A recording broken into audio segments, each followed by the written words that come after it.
Hello పిల్లలు, welcome back to my channel. ఈరోజు story ఏంటంటే సాటివారికి సాయం. అనగనగా ఒక ఊరు.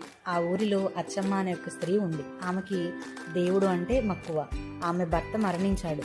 ఆమెకి 2 కుమారులు. పెద్దవాడు రామయ్య, చిన్నవాడు అంజయ్య. ఆ 2 పిల్లలను అల్లరి ముద్దుగా పెంచి పెద్ద చేసింది. ఒకసారి చిన్నవాడు అంజయ్యకి జబ్బు చేసింది. ఎన్ని మందులు వాడినా జబ్బు తగ్గలేదు. జబ్బు తగ్గితే తిరుపతి కొండకు వస్తానని మొక్కింది. శ్రీ వెంకటేశ్వర స్వామికి ముడుపు కట్టింది. ఏమైతేనే అంజయ్యకి జబ్బు తగ్గింది, కానీ కొండకి వెళ్ళలేదు. మొక్కు కూడా తీర్చలేదు. ఇలా ఉండగా ఒకనాడు దేవుని పటం ముందు ముడుపు కనిపించలేదు.